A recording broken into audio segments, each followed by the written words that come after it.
नीम करोली बाबा को क्यों चढ़ाया जाता है कंबल? हैरान कर देगी ये वजह। नीम करोली बाबा और कैंची धाम चमत्कारों के लिए मशहूर है। देश दुनिया से भक्त नीम करोली बाबा के धाम पहुंचते हैं और अपनी गुहार लगाते हैं, साथ ही यहां कंबल चढ़ाते हैं। बाबा नीम करोली के नाम और चमत्कारों के बारे में अधिकतर लोगों ने सुना व पढ़ा होगा। सभी जानते हैं बाबा अपने जीवन काल में कई ऐसे काम किए जो कि किसी चमत्कार से कम नहीं थे। उन्हें लोग हनुमान जी का परम भक्त मानते हैं और वहीं कुछ लोगों का मानना है कि बाबा हनुमान जी का ही अवतार थे। बाबा नीम करौली के आश्रम में लोग प्रसाद के तौर पर मिठाइयाँ, फल और पैसे ही नहीं बल्कि कंबल भी चढ़ाते हैं। कैंची धाम में कंबल चढ़ाने की यह परंपरा काफ़ी समय से चली आ रही है। आइए जानते हैं इसके पीछे छिपे रहस्य के बारे में। नमस्कार दोस्तों, छोटका बाबा चैनल पर आप सभी का स्वागत है। यदि आपने भी नीम करौली बाबा का नाम सुना है और उनका आशीर्वाद प्राप्त करना चाहते हैं तो वीडियो को लाइक और चैनल को सब्सक्राइब जरूर करें। और हाँ, कमेंट में जय बाबा नीम करौली और जय बजरंगबली जरूर लिखें। चलिए शुरू करते हैं। नीम करौली बाबा को इस युग का महान संत माना जाता है। उत्तराखंड स्थित कैंची धाम में बाबा नीम करौली कई वर्षों तक रहे और उनके इस आश्रम में देश दुनिया के दिग्गज लोगों ने माथा नवाया। फिर चाहे फेसबुक के फाउंडर मार्क जुकरबर्ग हों या एप्पल के को फाउंडर स्टीव जॉब्स, नीम करौली बाबा की सीख और चमत्कारिक किस्से देश विदेश में मशहूर हैं। इसलिए बड़ी संख्या श्रद्धालु नीम करौली बाबा का आशीर्वाद पाने कैंची धाम आते हैं। नीम करौली बाबा हनुमान जी के परम भक्त थे, लेकिन उनके भक्त उन्हें हनुमान जी का अवतार मानते हैं। आमतौर पर मंदिरों, आश्रमों में लोग चढ़ावे में मिठाइयाँ, फल, पैसे आदि चढ़ाते हैं, लेकिन कैंची धाम में भक्त कंबल चढ़ाते हैं। क्या है कैंची धाम और कंबल की कहानी? नीम करौली बाबा हर समय कंबल ओढ़कर रखा करते थे। कई दशक पहले इसी कंबल से जुड़ी एक घटना हुई, जिसके बाद से लोग कैंची धाम में कंबल चढ़ाने लगे।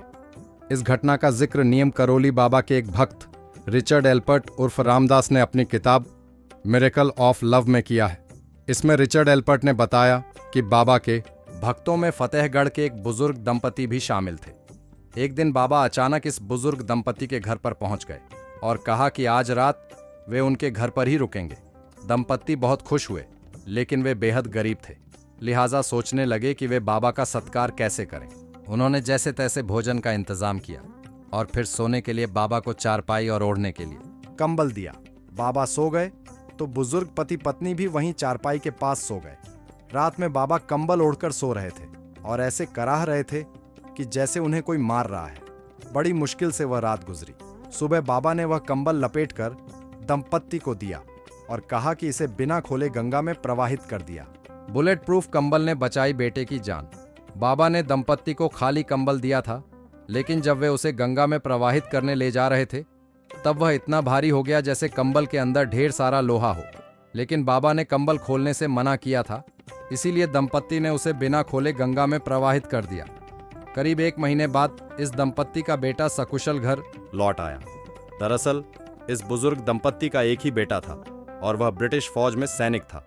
दूसरे विश्व युद्ध के समय वह बर्मा फ्रंट पर तैनात था। पति पत्नी अपने बेटे की चिंता में व्याकुल रहते थे और चाहते थे कि वह सकुशल घर लौट आए। बाबा नीम करौली के घर में रात बिताने के 1 महीने बाद बेटा वापस लौट आया।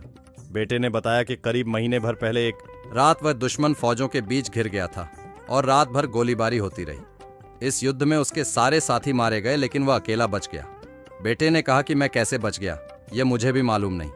उसने कहा कि उस पर खूब गोलीबारी हुई, लेकिन उसे एक भी गोली नहीं लगी। ये वही रात थी जब बाबा नीम करौली उसके घर में सो रहे थे और पूरी रात कराह रहे थे। तुरंत दंपत्ति बाबा नीम करौली के चमत्कार को समझ गया। इस घटना के कारण ही मिरेकल ऑफ लव में रिचर्ड एल्पर्ट ने इस कंबल को बुलेट प्रूफ कंबल कहा है। आज भी कैंची धाम स्थित मंदिर में बाबा के भक्त उन्हें कंबल चढ़ाते हैं। माना जाता है कि ऐसा करने से मनोकामना पूरी हो जाती है। तो दोस्तों, आज के लिए बस इतना ही। उम्मीद करता हूं हमारे द्वारा दी गई जानकारी आपको पसंद आई होगी। मित्रों, अगर ये वीडियो पसंद आई हो तो वीडियो को लाइक शेयर जरूर करें और कमेंट करना ना भूलें। दोस्तों, अगर आपने हमारा चैनल सब्सक्राइब नहीं किया है तो सब्सक्राइब जरूर करें।